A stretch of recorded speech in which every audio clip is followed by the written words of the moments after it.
दोस्तों, उड़ीसा के एक हॉस्पिटल के इमरजेंसी वार्ड में एक 21 साल की लड़की लाई जाती है। लड़की जो है उसने कीटनाशक दवा पी ली थी, जिसकी वजह से उसका जीना मरना लगा था। डॉक्टर उसका इलाज करते हैं, वो खतरे से बाहर हो जाती है। लेकिन एक डॉक्टर जब उससे उसके जान देने का कारण पूछता है, तो दोस्तों वो जो लड़की बताती है, उसे सुनकर उस डॉक्टर का कलेजा कांप जाता है। दोस्तों, एक बहुत ही हैरान करने वाली कहानी है। आइए जानते हैं पूरी कहानी इस वीडियो में। लेकिन वीडियो में आगे बढ़ने से पहले बस वही रिक्वेस्ट, वीडियो को लाइक कर दीजिए, चैनल को भी सब्सक्राइब कर लीजिए ताकि मेरा हौसला बढ़ता रहे। दोस्तों, ये कहानी है उड़ीसा के भुवनेश्वर की। एक 21 साल की लड़की जिसका नाम मेघा होता है, उसे इमरजेंसी वार्ड में लाया जाता है। 3 पुरुष होते हैं और एक महिला साथ में होती है।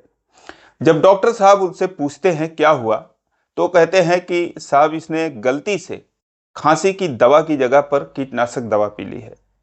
अब डॉक्टर को यकीन नहीं होता कि गलती से कैसे कोई पी सकता है। फिलहाल जो मेघा थी वो इस हालत में थी कि वो कुछ बोल सके, कुछ चाल सके। तो उससे पूछते हैं तो वो कहती है, जी साहब, गलती की वजह से सिरप की जगह मैंने कुछ और पी लिया है। फिलहाल उसका इलाज होता है और 24 घंटे इलाज चलता है। वो ठीक होती है, खतरे से बाहर आती है। उसके बाद डॉक्टर कहते हैं कि अब इन्हें ले जा सकते हो, लेकिन 1 महीने सख्त आराम की ज़रूरत है, क्योंकि जो लीवर वगैरह है, गुर्दे वगैरह हैं, उस पर काफ़ी असर पड़ा है। जब वो डिस्चार्ज की प्रक्रिया कर ही रहे थे, तो एक वहाँ पर डी फार्मा लड़का होता है जो कि डॉक्टरों के साथ रहता था, कागज़ वगैरह बना रहा था। तभी जो मेघा थी उसका हाथ पकड़ लेती है, हाथ उसका दबाती है। वो उसके चेहरे की तरफ देखता है तो कुछ इशारों इशारों में कहती है। फिलहाल ये जो लोग थे, ये उसे तब तक 1 मिनट के लिए भी नहीं छोड़ते जब से उसे हॉस्पिटल में लेकर आए थे और 24 घंटे बीत गए थे। फिलहाल डॉक्टर को कुछ इसमें अटपटा लगता है। कहते हैं क्या बात है?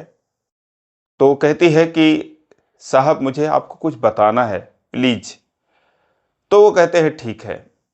अब वो उन लोगों से कहते हैं कि ऐसा है कि फाइनली एक एक्सरे करना पड़ेगा। एक्सरे करने के बाद हम बताएंगे कि इनकी छुट्टी होगी या नहीं होगी। वो लोग कहते हैं ये क्या बात है, अभी तो आप छुट्टी करने की बात कर रहे थे, और छुट्टी क्यों नहीं होगी? और फिलहाल उस समय रात का समय हो रहा था, रात होने वाली थी। कहते हैं भाई, अब डॉक्टर तुम हो या हम हैं, एक एक्सरे करना पड़ेगा, देख रहा हूँ कि पेट में कोई और गड़बड़ी तो नहीं है। उसके बाद अब वो जबरदस्ती करते हैं, लेकिन जो सुमित होता है वो मानता नहीं। उसे लेकर एक्सरे रूम में चला जाता है और पूछता है कि हाँ बताओ क्या बात है। दोस्तों, वो रोने लगती है। कहती है कि सर, आप मुझे यहीं पर कोई इंजेक्शन लगा दो, मेरी जान चली जाए, लेकिन आप मुझे प्लीज मत भेजो, क्योंकि ये जो तीनों लोग हैं, ये हर रोज मेरे साथ गलत काम करते हैं। वो जो जो बताती है, कहती है कि ये जो महिला है इनकी मदद करती है, मददगार है। वो जिस तरीके से बताती है दोस्तों, लगभग वो सुमित के सामने एक्सरे रूम में कोई नहीं था। फिलहाल वो घुसने की कोशिश कर रहे थे, लेकिन वो बाहर कर देते हैं, महिला को भी नहीं आने देते। जो मेघा थी वो सुमित के सामने लगभग निर्वस्त्र हो जाती है और उसके बाद सब कुछ दिखाती है। नोचने खसोटने के निशान उसके शरीर पर मौजूद थे। दोस्तों, सुमित के पैरों तले जमीन खिसक जाती है। वो कहते हैं कि ये सब कैसे हुआ, क्या हुआ? फिलहाल कुछ देर में वो बाहर आते हैं। कहते हैं ठीक है, तुम घबराओ मत, मैं कुछ करता हूं। जब बाहर आते हैं तो फिर वो दोस्तों तीनों राक्षस की तरह दरवाजे पर ही खड़े थे, महिला खड़ी थी। कहते हैं हाँ क्या हुआ? उनके भी आंखों में वो आशंकित थे कि कहीं कुछ इसने बता तो नहीं दिया है। वो कहते हैं कि ऐसा है कि एक्सरे की रिपोर्ट जो है 1 घंटे बाद आएगी, और उसके बाद पता चल पाएगा कि ये छुट्टी करने के लायक हैं या नहीं है। वो दोस्तों लड़ जाते हैं। कहते हैं अचानक से ये क्या हुआ, और आप छुट्टी दे दो, हम एक्सरे कहीं और करवा लेंगे, बाहर करवा लेंगे। सुमित कहते हैं नहीं, एक्सरे जो है यहीं पर होगा। वो कहते हैं हम छुट्टी नहीं देंगे, तुम कैसे ले जाओगे? वो कहते हैं हम ऐसे लेकर चले जाएंगे, और मेरी मरीज है, ठीक है ये। फिलहाल वो बहसबाजी कर रहे थे, तभी दोस्तों वहां पर 2 पुलिस वाले आ जाते हैं। जब बहसबाजी करते हुए देखते हैं तो कहते हैं हाँ भाई क्या बात है, तुम लोग डॉक्टर से क्यों बहस कर रहे हो। वो कहते हैं कि साहब ये मेरी मरीज है, ठीक है, और डॉक्टर साहब उसको जबरदस्ती रोक कर रखे हुए हैं। वो डॉक्टर से 2 मिनट बात करते हैं और उसके बाद कहते हैं कि जब तुम्हारी, ये कौन है मरीज, तुम्हारी क्या लगती है, तो उनमें से एक का नाम भावेश होता है। भावेश कहता है कि साहब ये मेरी पत्नी है और ये दोनों मेरे दोस्त हैं, और ये जो महिला है हमारी पड़ोसन है, हमारी मदद के लिए, हमारे दुख में वो चली आई हैं। तो पुलिस वाले कहते हैं कि जब तुम्हारी पत्नी की कंडीशन ठीक नहीं है, ले जाने लायक नहीं है, तो उसकी जान तुम खतरे में क्यों डाल रहे हो। वो कहता है साहब ठीक है, मेरी पत्नी एकदम बढ़िया है, आप उसी से पूछ लीजिए। अब वो जो है मेघा से पूछते हैं, मेघा कहती हाँ साहब ठीक हूं। अब उसके आंखों में डर, खौफ और आगे फिर क्या होने वाला है, क्या उसका अंजाम होने वाला है, ये सब साफ उसे दिखाई दे रहा था, सब उसके दिमाग में चल रहा था। फिर भी वो कहती हाँ साहब मैं ठीक हूं। कहते हैं ठीक है, फिर कैसे जाओगे तुम लोग। कहते हैं हमारे पास गाड़ी है, हमारी कार है, मुझसे जाएंगे। दोस्तों ये सब चल ही रहा था कि तभी वहां पर 10-12 पुलिस वाले आ जाते हैं, धावा बोल देते हैं। जैसे ये लोग पुलिस को देखते हैं समझ जाते हैं कि ये जो पुलिस है ये खुद से नहीं आई है बल्कि बुलाई गई है और हम ही लोगों के लिए आई है। दोस्तों फिर उनमें अफरा तफरी मच जाती है। जो भावेश था वो हॉस्पिटल की दीवार लांघ कर भाग जाता है, पुलिस उसके पीछे भागती है, लेकिन वो भीड़ और अंधेरे का फायदा उठाकर वहां से निकल लेता है। और इन जो और 2 लोग थे और जो महिला थी, इन तीनों को पुलिस हिरासत में लेती है। और फिर उसके बाद जो मेघा थी वो तो कांपने लगती है डर के मारे। वो कहती है साहब जो मेन था वो तो भाग गया। लेकिन पुलिस जो है उसे ढांढस बताती, कहती अब तुम घबराओ मत, चिंता करने की जरूरत नहीं है, कहाँ भाग कर जाएगा, तुम जो है रिलैक्स हो जाओ। लेकिन वो सुमित से कहती है साहब मुझे बहुत डर लग रहा है। उसका हाथ पकड़ लेती है, कहती है सर मुझे अकेला मत छोड़िए, मुझे बहुत डर लग रहा है। वो कहते हैं घबराओ मत। फिलहाल उसे जो है वो एक सुरक्षित वार्ड दिलाया जाता है, प्राइवेट वार्ड दिलाया जाता है, और जहां पर वो सुरक्षा के बीच में रहती है। और दोस्तों इन लोगों को हिरासत में लिया जाता है। उसके अगले दिन अब जो पुलिस थी उसके खोजबीन में लग जाती है, भावेश तो भाग जाता है। लेकिन दोस्तों अगले दिन जब वो लोग मेघा का बयान लेते हैं, दोस्तों पुलिस वालों के जो महिला सिपाही होती हैं, महिला पुलिस अधिकारी होती हैं, उनके दोस्तों पसीने छूट जाते हैं। उसके अनुसार जो मेघा थी दोस्तों वो अपने माता पिता के साथ रहती थी, उसके परिवार में और 2 लोग थी, वो एक मेघा थी, एक उसकी छोटी बहन थी, उससे 2 साल छोटी थी। 6 साल पहले जब मेघा की उम्र 14-15 साल की थी, उसी समय उसके माँ की मौत हो जाती है। माँ के मौत के बाद जो उसका पिता था वो दूसरी शादी कर लेता है, लेकिन दूसरी शादी में वो किसी से 30,000 रुपए उधार लेता है 10% के ब्याज के दर पर। धीरे धीरे समय बीतता गया, उसकी सौतेली माँ आती है। इन लोगों को देखकर वो हमेशा जलती रहती थी, लेकिन जब तक उसका पिता था सब कुछ ठीक था। 4 सालों का वक्त बीत गया, शादी के बाद 2 बच्चे भी हो गए उसकी सौतेली माँ के। लेकिन वो पैसे जो है इसी भावेश से लिया था। भावेश जो है वो पार्किंग का काम करता था, वो पैसा नहीं देता है, नहीं दे पाता है, और धीरे धीरे इसका जो ब्याज था वो सब कुछ मिलाकर 1.5 लाख रुपए हो गया। 1.5 लाख क्या 2 लाख के आसपास हो गया 4 सालों में। वो पैसे मांगने आता था, ये देने में असमर्थता जताता था, और एक दिन उसके पिता की भी मौत हो जाती है।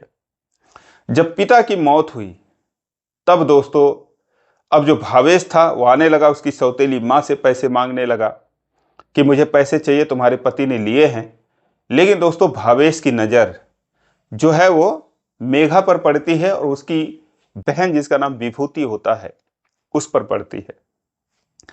वो देखता है तो उसकी सौतेली माँ से कहता है कि अगर तुम पैसे नहीं दोगी तो मैं इसी को उठाकर ले जाऊंगा, मेरी इससे शादी करवा दो। वो दोस्तों बड़ी चालाक थी उसकी सौतेली माँ, कहती है कि जो तुम्हारे पैसे है 2 लाख 2.5 लाख रुपए, उसके बदले थोड़ी इतनी सुंदर जो लड़की है वो दे दूंगी, तुम्हें और पैसे देने पड़ेंगे। एक हिसाब से उसका सौदा कर रही थी।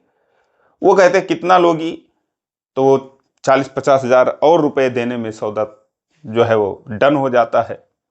और फिर वो मेघा से औपचारिक रूप से ऐसे ही शादी कर लेता है और उसे पत्नी बनाकर वो अपने घर ले जाता है। वहां जाने के बाद दोस्तों वो पार्किंग का काम करता था, नशेड़ी था और तमाम खराब आदतें थी। वो मेघा को एकदम खिलौना बना देता है, उसकी जिंदगी नर्क बना देता है।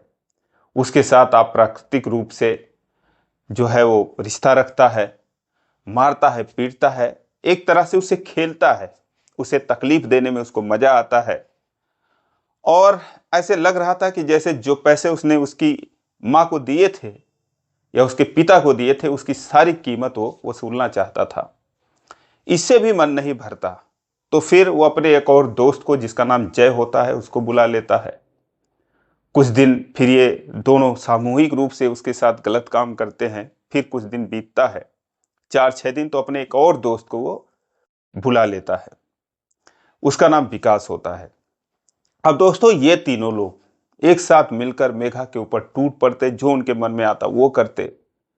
उनकी यातनाओं से कभी कभी वो बेहोश हो जाती थी और उसके बाद उसे पता नहीं रहता था उसके साथ क्या क्या किया जा रहा है।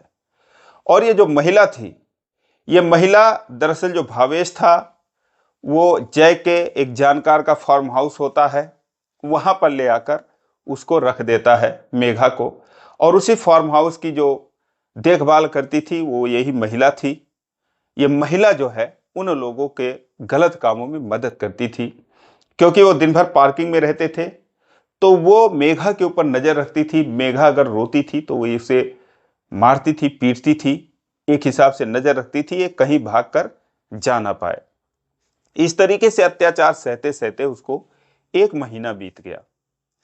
1 महीने के बाद एक दिन जब ये तीनों लोग वहां पर थे, फार्म हाउस पर आपस में बातें कर रहे थे, भावेश कहता है कि यार एक इसकी बहन है और उसे जो है उसकी माँ जो है वो ज्यादा पैसा मांग रही है, मुंह ज्यादा खोल रही है, उसको लाएंगे तो फिर और मजा आएगा।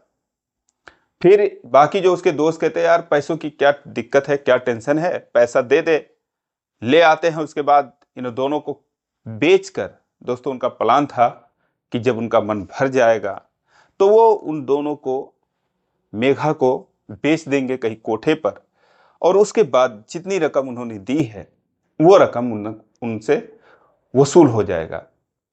ये सब प्लान वो बनाते हैं और ये सारी चीजें जब मेघा सुनती है तो दोस्तों उसका कलेजा फट जाता है, क्योंकि वो सोचती है कि जो मेरे साथ हो रहा मेरी बहन के साथ होगा कैसा लगेगा। यही सब सोचते सोचते परेशान हो जाती है और अपना जान देने का मन बना लेती है। और अब वो इधर उधर तमाम उपाय सोचती, उसे कुछ सूझता नहीं है।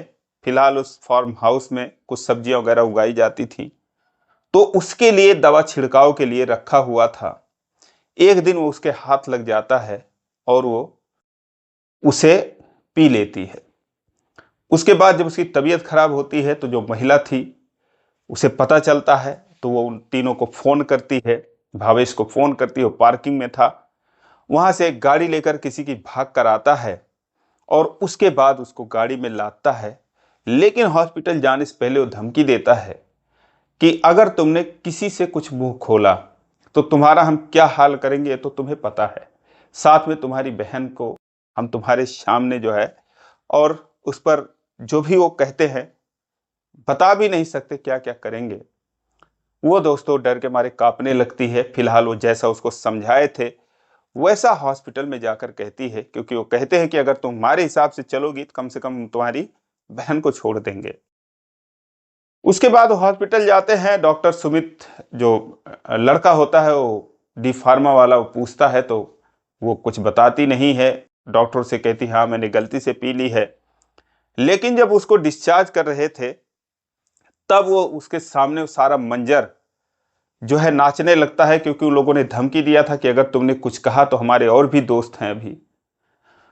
तो फिर वो सोचने लगती है कि अब मैं यहाँ से जाऊंगी और उठने बैठने की स्थिति में नहीं हूँ, इतनी कमजोरी है, मेरे जाते ये लोग क्या हाल करेंगे। उसके सामने उसके दिमाग में सब चलने लगता है। तो दोस्तों फिर वो सुमित से ये सारी बात कहती है, और जब सुमित उसे एक्सरे रूम में लेकर जाता है और ये बात सुनता है तो दोस्तों तभी वो पुलिस को फोन कर देता है और पुलिस वाले तुरंत कार्रवाई करते हैं, क्योंकि जो चौकी थी पुलिस की वो निकट में ही थी। तो वो लोग 2 लोगों को फिलहाल तुरंत भेजते हैं कि जाओ उन लोगों को बातों में फंसा कर रखो, बाकी अभी हम 5-10 मिनट के अंदर अंदर भेजते हैं।